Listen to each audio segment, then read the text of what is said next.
Yeah, because they're so wet, you know. That it just makes it so it's, I don't have to worry about it. So Chris, do you want the chalkboard to coincide with the hand-built stoneware piece that you're doing there? Do you want the chalkboard in that area, or do you want it near? It can be there as long as everybody can see it. Okay. That's good. So everyone, we'll go, if you want to stay, we'll go until 5 today. Okay. Yeah, so whoever wants to hang out. You can hang out for another hour. Let's see, I gotta get it. You gotta move that. Move that. First about what time is our thing? Okay. Yeah, I'll raise this. Okay. Here, then we'll keep it.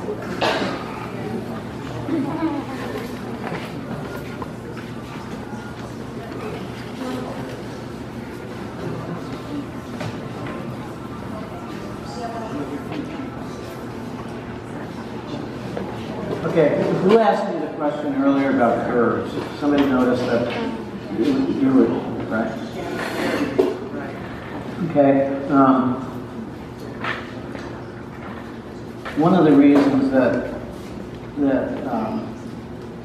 pottery form is so interesting is because it's container. It's the only one that deals with volume. The volume is really a strange thing because volumes move in and out of each other in ceramic form. So when you set a group of pots on the table, and one pot really stands out, and the other one's kind of like don't hold the same kind of space. In one, the form might kind of do that a little bit. The other might do that. The reason that's happening is because of how curves are describing interior space. Okay, and so the silhouette or the edge of a pot is the space between the concrete and the ethereal, right? So it's like if you see the edge of that, you're seeing where solid mass meets air. So it's the line of the solid against the air. Okay, and that's getting you information. So if you look at any pot sitting in the studio, the first thing your eye will pick up is that silhouette. Okay, so pick up that edge. Now, in ceramics, if you have an enclosed form, there's only 3 ways that you can use silhouette. Okay. In relation to the bottom of the pot and the top of the pot. Rawson talks about this in his book. So if you have a jar like that, let's give it like that, easy to connect. And I'm just going to use simple forms to describe this. But if this silhouette meets that silhouette, it's continuous, that's one way. And it can happen at the top of the bottom or the bottom of the pot. So it doesn't mean the foot isn't here. It just means if you continue this line in the end and do that line around, it'll connect with the round. Okay. The other way you can do it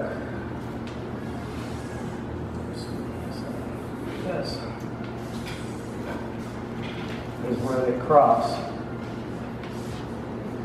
So they don't connect, they move against each other. So that's a shoulder that is not collapsed, it's open up.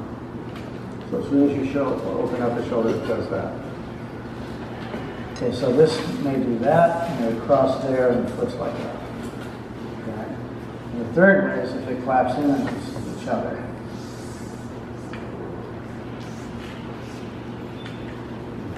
Like that. So this silhouette is moving in, and it's meeting below the rim, and that one's meeting below the rim. It's the only way you can do it. Yeah? What about asymmetry? Well, I'm not talking about. I'm talking about from enclosed thrown form. Okay, so, but even with asymmetry, how you bring those together can only happen these 3 ways. So if it's an enclosed form, I'm not talking about a bowl going out. So it's 1, 2, 3.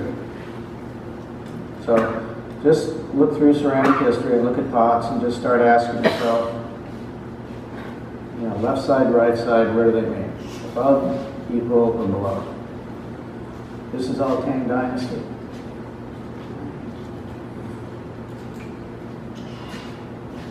See a lot of Shigaraki in there. See a lot of Europe in there. But all cultures, you know, they'll play with this. So just take that and now make teapots. And make a teapot that deals with it each different way. And you get 3 very different teapots. Okay, and then, so that's one little,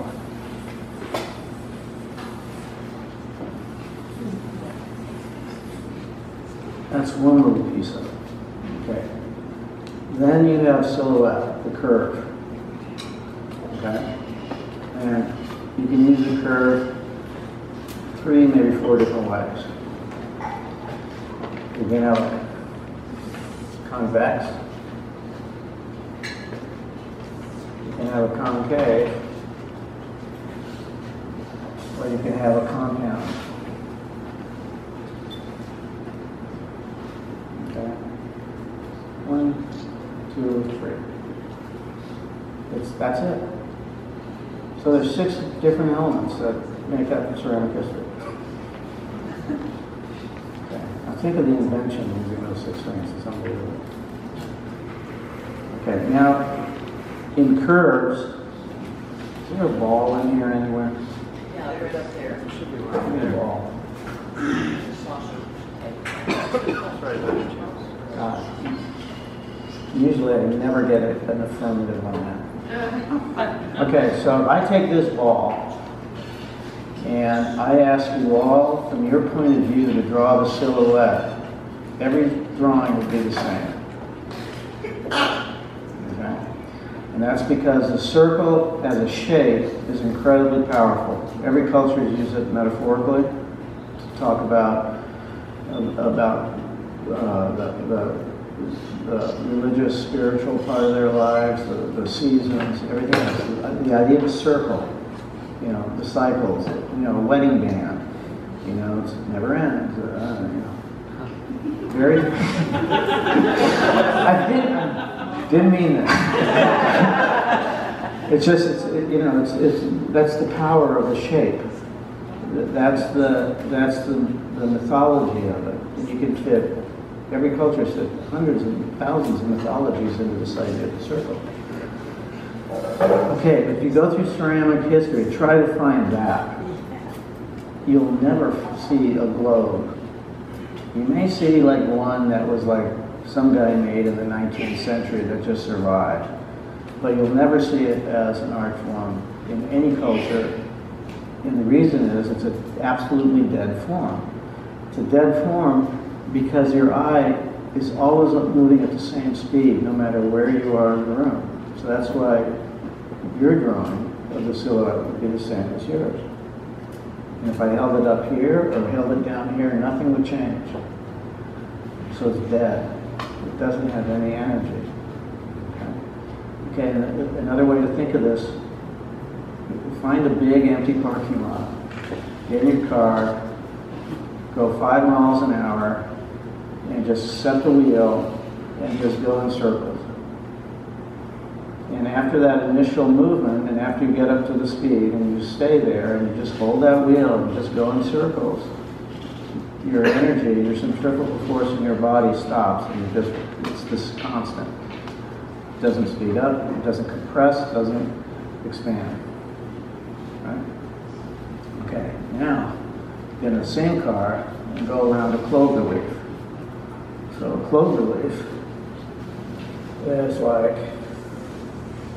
that. Okay, so you have something like that for freeway interchanges. You get into a clover leaf, This part of it is a circle. And then it tightens up here. Okay. So next time you get on an interstate freeway, think of this. And at some point, you're going to have to slow down, or otherwise your body's going to go against the door, right? And that's right there.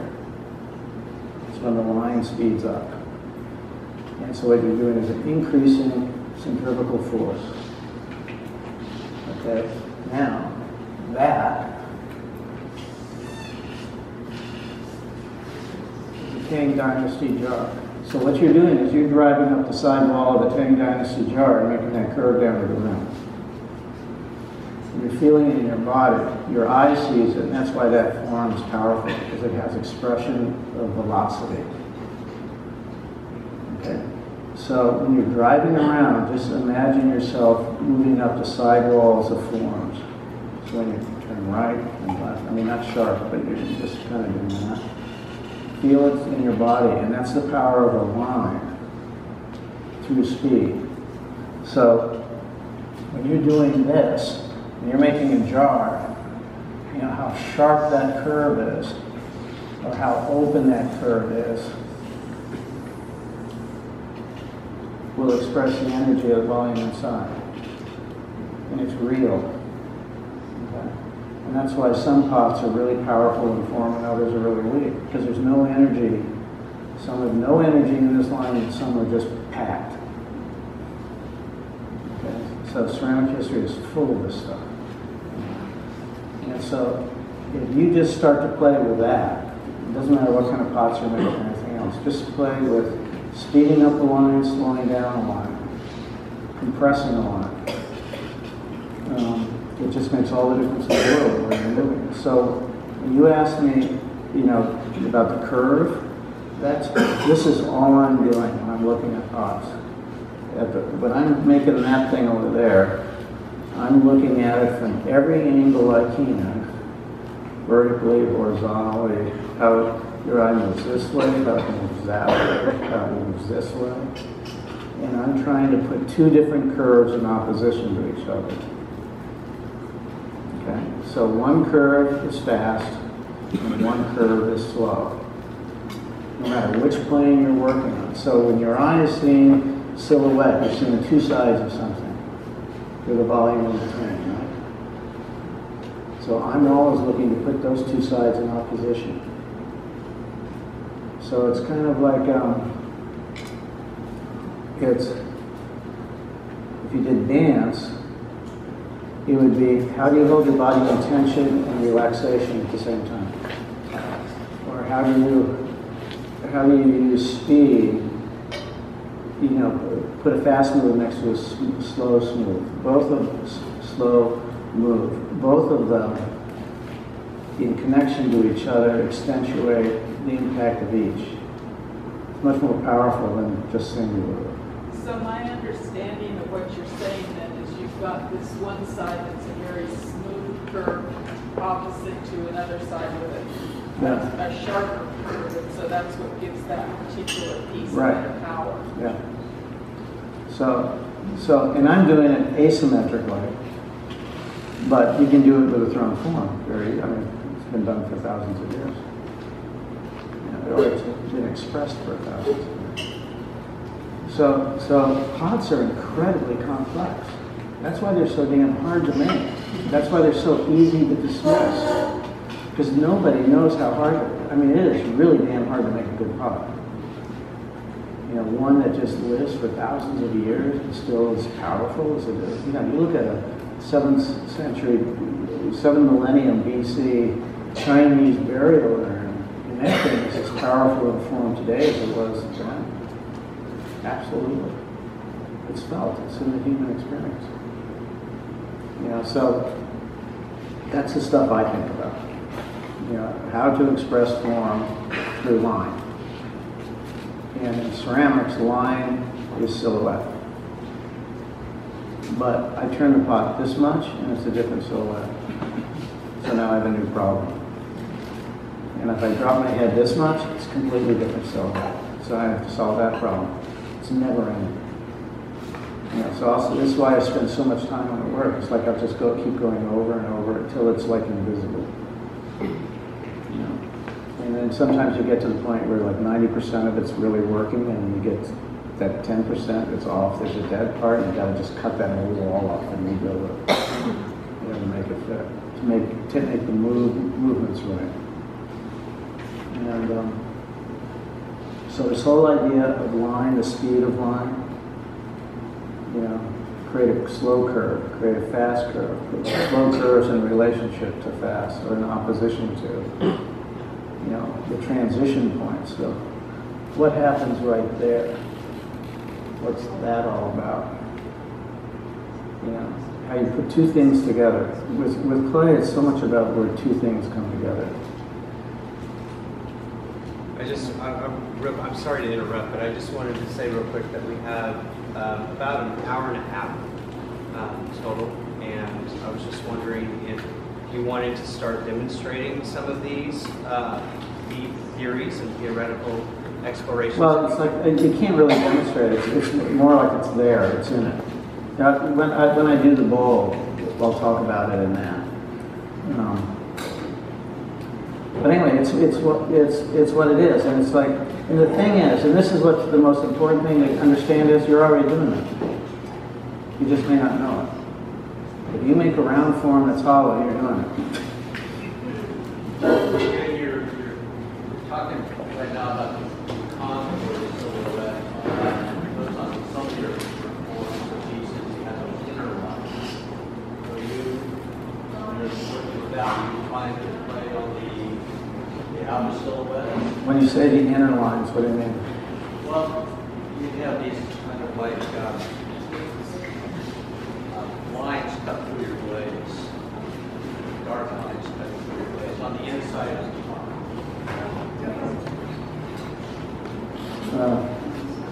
Not all of them, but some of them. You have these the real early ones. Oh, I see what you're talking about. Yeah, those were like in 1980. This is like trying to figure out how something does this, and then how that moves out. You know, it's like when you fold something. So it's taking the line. You know, in those pots, it's like the silhouette also became a graphic element. So you're playing a graphic. There's a two-dimensional line. And the two-dimensional line is the result of the fold. Right. So you take clay, take a slab of clay, cut it halfway through and bend it. Okay. And if it's a volume and you bend it, you're just changing the direction of that curve. And where that direction changes shows up as a line. So that line, though it's a transition in form, also acts as a graphic drawing. Right? So how do you play that graphic drawing as a line in opposition to the silhouette of the volume? So that's the play in those pots. So all of this is like, it's thought about over years and trying to figure it out. It's like, this is stuff I've just thought of, I'm trying to understand. And this body of work really got into it.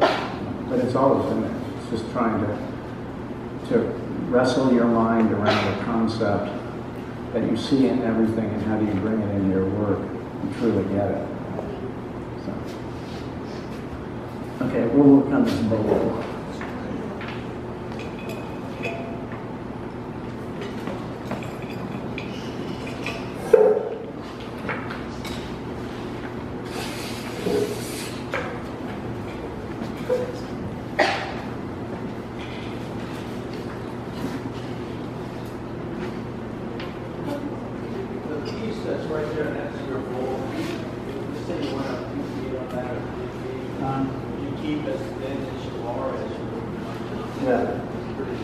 All the big work is only that big. You don't need,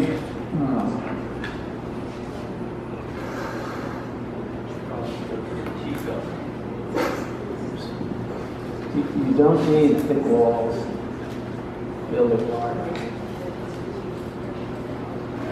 You're actually better off using thin walls because there's less weight.